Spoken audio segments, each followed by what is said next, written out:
Just one more piece, and I think I'll be done. Well, I hope so. Where'd you put it all? I don't know. How was school today?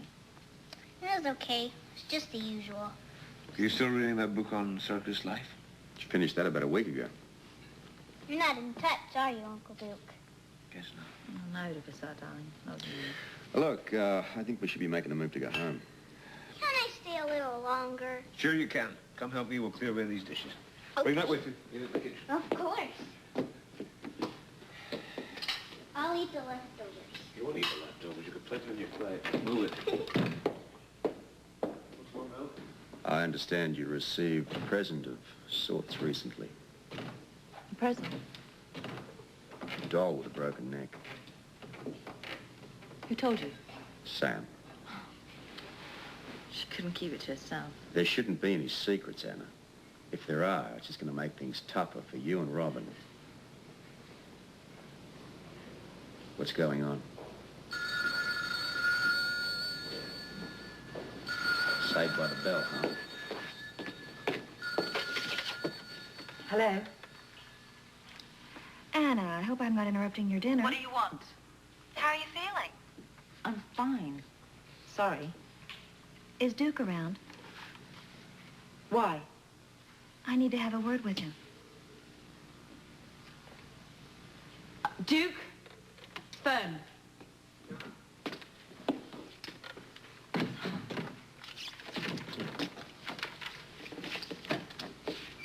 Olivia? Hello, Duke. I'm sorry to bother you this late. It's just that something's come up and I wanted you to know about it. I'm listening. Well, it's not really the sort of thing I can discuss over the phone. I can tell you, however, it has something to do with Julian's dream. I think I know how to make it come true. Could you possibly fly into town tomorrow? I wouldn't ask if it weren't important. I'll be there. Wonderful. You won't be sorry. See you then.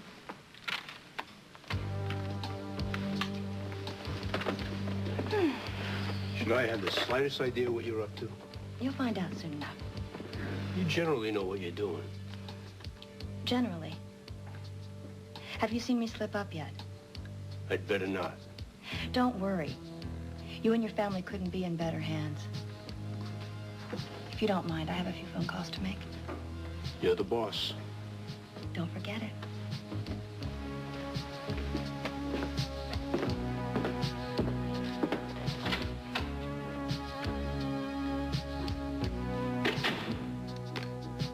Thank you for a fun evening. Yeah, thanks for bringing me over. Bye, darling. You'll call me the minute you're finished with Olivia. As soon as I can get to the telephone, I'll call you. I look forward to that. Come on, love. Hey, you want to take this? Sure. Can I drive home, Daddy? Yeah, but this time stay off the sidewalk, all right? Okay. And no using the siren. Good night.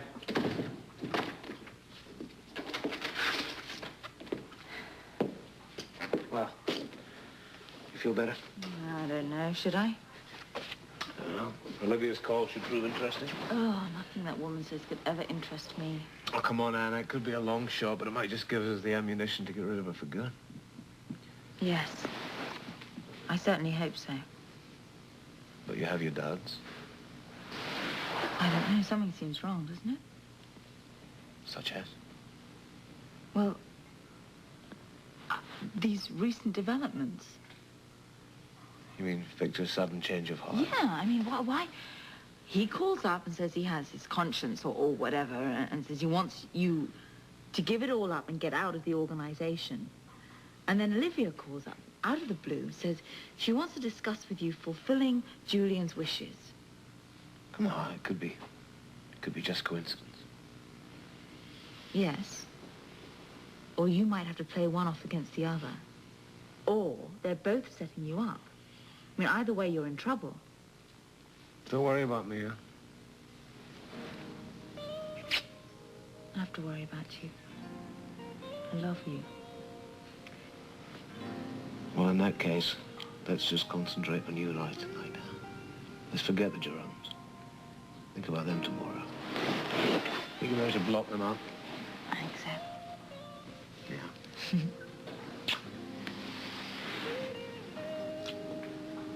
Where the hell have you been? I've been calling all over for you. Around? You're supposed to remain available to me. Now, what do you want me to do, wear a beeper? If that's what it takes. Hey, read the fine print in the contract, lady. Part that says I'm nobody's slave. I'm calling to talk to you about the conversation we had this afternoon. About taking care of Mrs. Lavery's problem for good. Well, she seems to be under so much strain. It seems to be the least we could do. Look, I don't mind messing with birds or doctoring a couple of tapes, but you're talking about criminal activity, right? Well, no, but you're hardly a virgin in that area. Yeah, except this time someone could really get hurt. Is your conscience bothering you, Tim? No. My fear of small enclosed places like prison cells. I'm not going to jail for anybody. Would I let that happen to you? You tell me. I'm telling you, your worries are groundless. I couldn't be more careful. Besides, if you got caught, what's the first thing you'd do? Call a lawyer? Implicate me. Probably, yeah. I'm not about to let that happen. So you're getting very excited over nothing. Now, you still working with me or not? Did you, mention something about a raise? Stay by the phone. When do I hear the plan? I have a meeting in the morning. You'll get your instructions when I'm finished. Gee, I can hardly wait.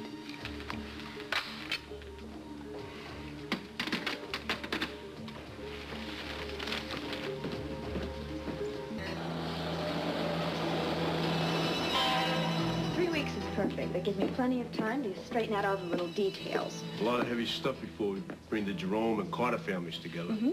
Who'll trust the other guys not to blow them all away? One moment. Yes.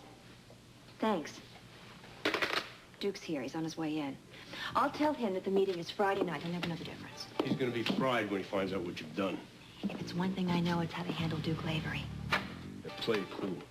He's a cocked pistol. Thank you.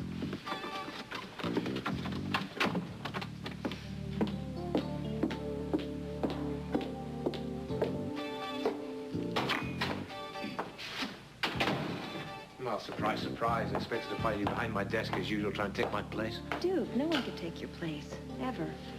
I'm glad you could come up. You might not be so glad by the time I'm finished. You wanted to talk? Well, first of all, you're going to listen. Why are you acting so upset with me? You can drop the innocent act. I know you too well by now. I can't disagree with you there. How is poor Anna? She's obviously over her last crisis, or you wouldn't be here. How poor Anna, you. You're responsible for her getting into hospital and almost losing our child. Me? Yes, you. And you took Robin out of school and kept her away the whole afternoon. What was that? Some kind of a warning? Anna and I have already been over this. She knows exactly where I was that afternoon. I was right here in New York. I told you before. No alibis, no lies. You might as well admit that you did it. Duke, I would never harm your child. When I think of how close I came to carrying your baby instead of Anna... Oh, you can cut that right now. What do you mean came close? You weren't even pregnant. We've all been under a lot of emotional strain lately. I noticed that the other day when Anna came in here with her hysterical Don't accusation. blame Anna! I know I'll never have you. And I know that you'll never love me. Well, this almost sounds like a breakthrough. Believe me, it is. I did not call you to New York to discuss personal matters. Whether you like it or not, whether we like it or not, we have business together. Not we. I run the Jerome family. How do you expect to push through Julian's dream without me? With Victor almost gone, you don't stand a chance. I can do it. I can handle it quite well, thank you very much. But there's some of you hiding. What the hell have you been up to now? I know how the bosses feel when the head of the family is ill. They start jockeying for position before the body's even cold. Oh, let's be realistic, huh? Victor's hardly in his grave. Maybe, maybe not. And how do we know when he gets well if he'll be able to take command again? You're up to something. What is it? I set up a meeting for the leaders of the Jeromes and the Carter families. You did what? We have to get them talking or they will have their conversation through the barrel of a gun. You listen to me. I head this family. It's my name and my word that's on the line. Don't you ever talk for me again, okay?